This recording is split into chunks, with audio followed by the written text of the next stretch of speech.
Okay, let's just dive right into this. If you've ever been in that doctor's office, listening to a whole string of perfectly normal test results, and then, boom, you get hit with the phrase unexplained infertility.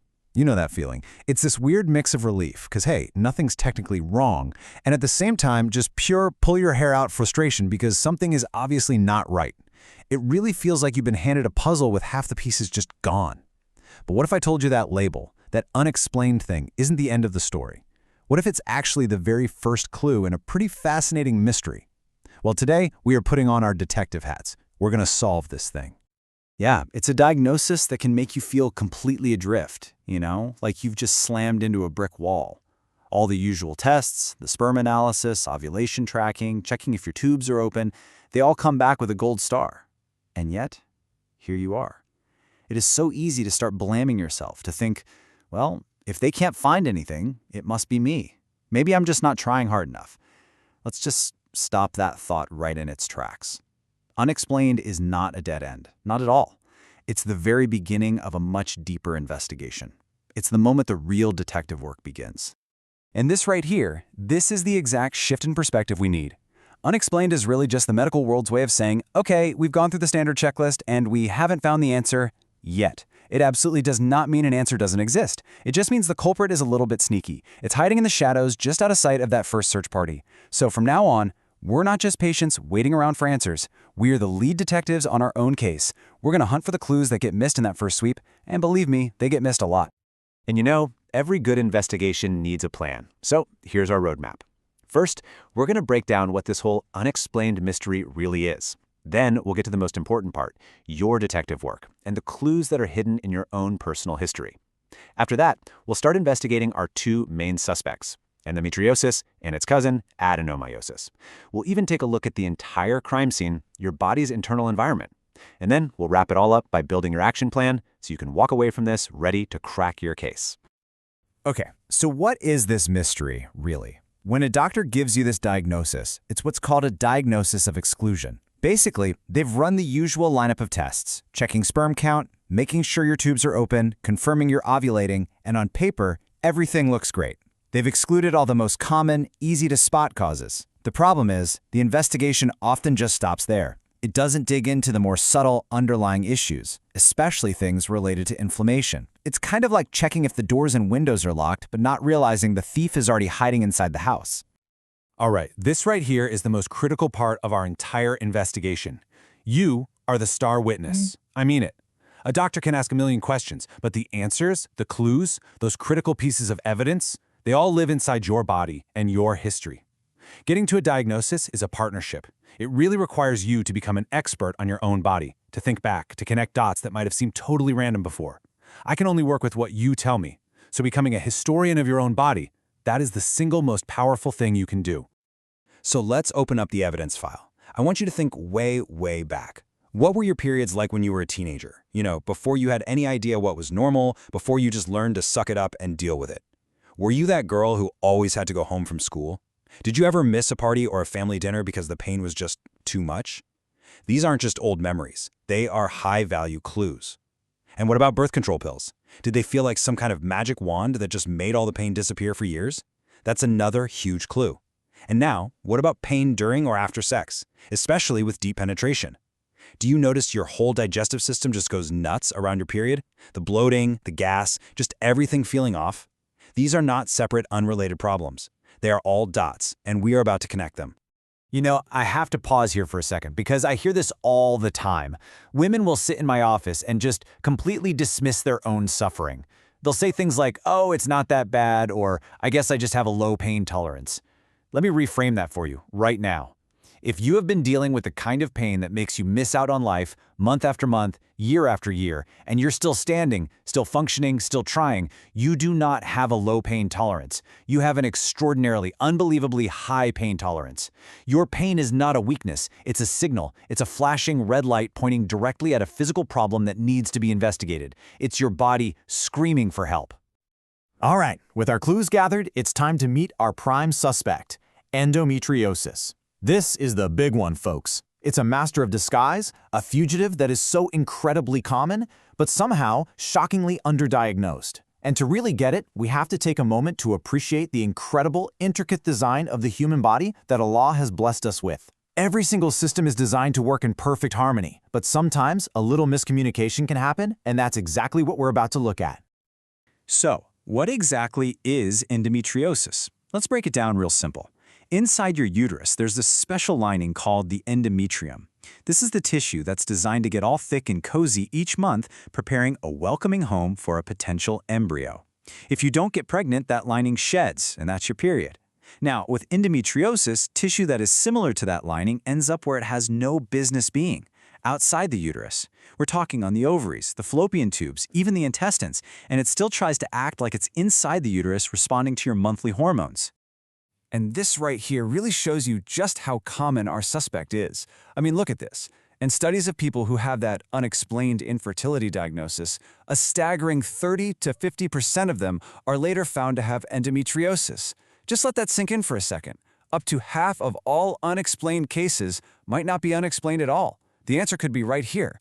It just goes to show you how tightly inflammation, endometriosis, and fertility are linked, and how often this fugitive just gets away with it. Okay, so here's the crucial point. The problem isn't necessarily those little bits of tissue themselves. It's actually pretty normal for some menstrual blood and cells to go backward, up through the fallopian tubes and into the abdomen during a period. For most women, the immune system just cleans it up. No big deal. But with endometriosis, the immune system sees these perfectly normal cells from your own body and has a complete and total meltdown. It's like a few of your cells decide to go on vacation in the neighborhood, and your immune system, instead of just politely asking them to go home, calls in a full-blown SWAT team with helicopters and sirens. It's this massive, over-the-top response that creates these pockets of intense, chronic inflammation. The chaos is the problem. And what does all that chaos do? Well, it just wreaks havoc on fertility in a bunch of different ways. First, that chronic inflammation isn't just local. It raises the inflammation level in your entire body. I mean, just imagine your precious eggs trying to mature in an environment that's constantly on fire. That inflammation can be toxic to both egg quality and sperm quality. Then, over time, this constant battle leads to scar tissue, which can act like glue, sticking organs together, blocking fallopian tubes, and damaging the super delicate surfaces of the ovaries. It can even form cysts on the ovaries called endometriomas, which are just devastating to your egg reserve. Basically, it can completely twist and distort the delicate anatomy you need for conception to happen. So this, of course, leads to the million-dollar question that I know you're all thinking. If this thing is so common and causes so many problems, why on earth is it so hard to get a diagnosis? Why does it take, on average, something like 7 to 10 years from when symptoms start to finally get an answer? It's a totally valid frustration, and the reason, unfortunately, is pretty invasive. The only way to 100% confirm or rule out endometriosis is through laparoscopic surgery. A surgeon has to physically put a camera into your abdomen and actually look around with their own eyes to see the little implants. Now, sometimes we can see clues on a really high-quality ultrasound, like a cyst on an ovary called an endometrioma. Seeing that on an ultrasound can confirm it, but, and this is so important, not seeing it on an ultrasound absolutely does not mean you don't have it. Most endometriosis is made of tiny, flat lesions that are totally invisible to imaging. And since surgery is a big step, with its own risks, we don't just jump to it. That's why getting a presumed diagnosis based on your powerful history is often the next best thing. Okay, so we've investigated our prime suspect, but what if the clues don't quite line up? Well, it's time to bring in our second person of interest. Adenomyosis. You can think of it as endometriosis's really close cousin. They come from the same family, they share similar traits, but they operate in a completely different location, and that difference is key. So let's do a little side-by-side comparison here. With endometriosis, remember, the tissue is an outlaw. It's growing outside the uterus. With adenomyosis, the tissue is an infiltrator. It has actually invaded the muscular wall of the uterus itself, the myometrium. And this totally changes the symptoms. While endo is famous for extreme pain, adenomyosis often brings both pain and really heavy bleeding. The good news is, its diagnosis is way less invasive. We can often see it on a good transvaginal ultrasound or an MRI. And during a physical exam, a uterus with adenomyosis can feel kind of soft and enlarged. Doctors call it boggy because that strong muscle wall is now all inflamed and disrupted. Let's use an analogy. Imagine the uterus is the most important, most exclusive apartment in the whole world, designed specifically to house a new life. Endometriosis is like having constant riots and fires happening in the streets outside the building. It just creates a really dangerous neighborhood. But adenomyosis, that's like having mold, leaks, and inflammation inside the very walls of the apartment. It makes the home itself structurally unsound and just totally unwelcoming. This intense local inflammation right there in the uterine wall can make it incredibly difficult for a precious little embryo to successfully implant and grow. Now, while endo and adeno are our main suspects, any good detective knows that sometimes there are accomplices. The crime isn't always committed by just one perpetrator. We need to look at the overall environment of the body, because other things can also stir up the inflammation that gets in the way of fertility. It really all comes back to creating a peaceful, healthy internal state. And here are two other potential troublemakers. First, there's chronic endometritis. This is different from endometriosis. This is a low-grade chronic inflammation or maybe even an infection right in the endometrium, the lining of the uterus. It can cause all sorts of instability and lead to infertility or pregnancy loss. But the good news? It's often treatable with a simple 2-week course of antibiotics. Second, and this is huge, is gut health. There was this fascinating study that compared the gut and vaginal microbiomes in fertile and infertile women. And the biggest difference wasn't in the vaginal microbiome, it was in the gut. An unhealthy gut is a major driver of body-wide inflammation, which actually makes it a bigger risk factor for infertility. So yeah, the health of your digestive system is deeply connected to your reproductive health. Okay, so we've gathered the clues, we've identified the suspects, you now have a ton of new information. But information is only powerful if you actually use it. So now, we're shifting from investigation to action. This is your plan. This is how you take everything we've talked about and turn it into a really productive conversation with your doctor.